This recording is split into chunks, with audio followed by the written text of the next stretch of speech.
Hey guys, it's Anthony. Welcome back to the channel. Your life as a car salesman is changing. I know you feel it, right? It feels like more of a grind. It feels like you're putting in more work and getting less results. You're grinding more, you're making more calls, you're sending more texts, you're doing more work, you're in front of customers and they're leading to less deals. I get it. We're transitioning from one market to another. I feel like our day-to-day, it just feels harder. It's not as smooth, and that's okay. It's growing pains, and we're growing from one market into another. I use the analogy that it's like being a 15 or 16-year-old boy or girl going through adolescence, that awkward puberty stage. You're kind of stuck, right? And I think we're transitioning from one market to another, and because of that, it feels weird, especially if you've never sold cars prior to the pandemic. And I don't want to be one of those guys like, oh, when I used to sell cars, you kids don't know how. It's like, I'm not that guy. I think we all kind of become that person by default at some point. But, I started selling cars 11 years ago. I was a salesperson. I was 23, became a manager at 25. So I had a couple year run, year and like 10 months on the floor. And, I remember being in the showroom with a customer in front of me. They're on the phone, talking to another salesperson at another dealership, my biggest competitor, and then they have an appointment after leaving me. They have an appointment set up to go to another dealership to try to work the deal. And back then, Nissan, we were at invoice minus. That's what the market was.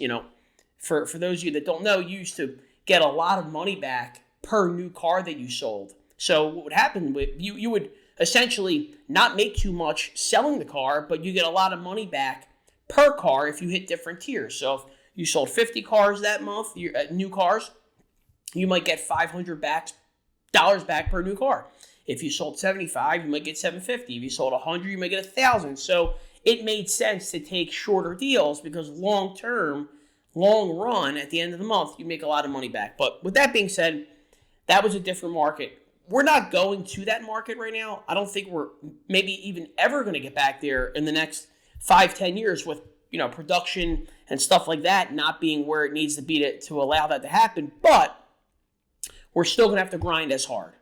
And that's just the reality of it. And if you're in this for the long haul, if you're playing the long game, all the grinding you're going to do over the next year or so, you're going to bear the fruits of your labor with residual business, referral business, a compounding effect of your skills getting sharper and better, which is going to lead to you selling more cars and making gross profit long term. So all of it's going to pay off if you can tough it out. It's going to be tough this next year. I'm just saying it. It's going to be tough.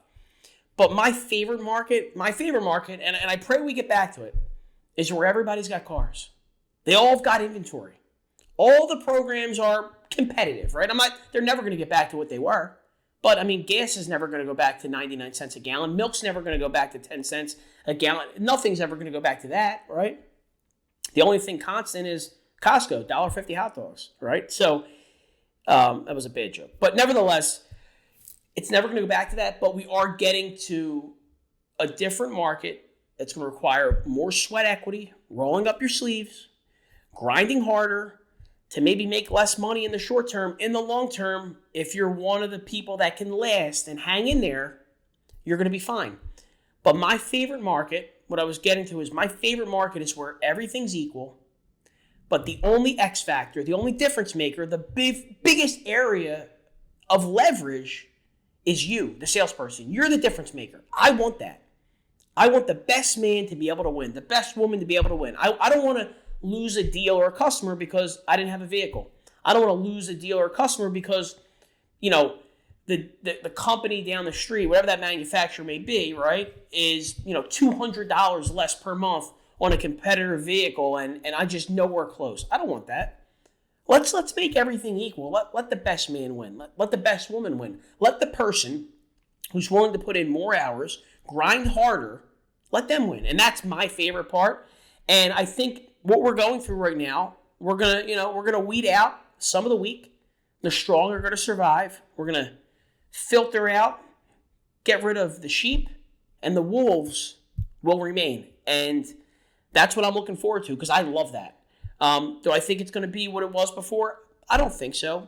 But I think it's going to require the skills and the grinding and the effort that it required back then to stay competitive and relevant. So your life, I know you feel it. I know you feel it's changing. It is. Not to be scared. This is what sales really is. The balance of power shifted drastically in favor of the dealers over the last couple years with the pandemic. Do I think that it will help long term by maybe conditioning customers to understanding that MSRP is a good deal? Yes. Do I think it will just in a weird way at least condition customers to know that they don't have all the power all the time, nor should they? That doesn't make a good deal anyway. Yeah, I think it'll help us a little bit because a good deal is kind of both parties giving a little and taking a little, compromising a little bit. That makes a good deal. But I know your life's changing. I know you can feel it. Don't get discouraged. Just lean in on the fact that if you want to last in this business, if you want to last in sales, it's going to take more than it took the last 2.5 years anyway.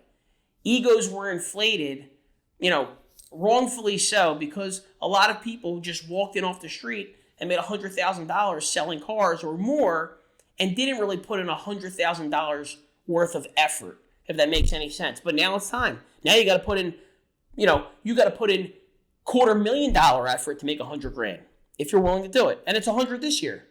The next year might be 125 and then 150, 175. You're going to continue to grow. But this is the reality. Your life as a car salesman or saleswoman is changing. I know you feel it. Don't run from it. Lean in on your strengths. Lean in on the fact that you're worthy of success and that if you just focus on sharpening your tools, because they're there, you may have not had to use as many of them. You might not have had to grind as much. But if you're ready to grind and you're committed to excellence and success, you're going to be fine. Hey, my friend, thank you for watching. And if you want to see videos just like this one, please like and subscribe to our channel. We really appreciate the love and support. And don't forget, leave some comments down below. I'm looking forward to all of your interaction and feedback, and I can't wait to bring you more videos just like this one. Thanks again. I'll talk to you soon.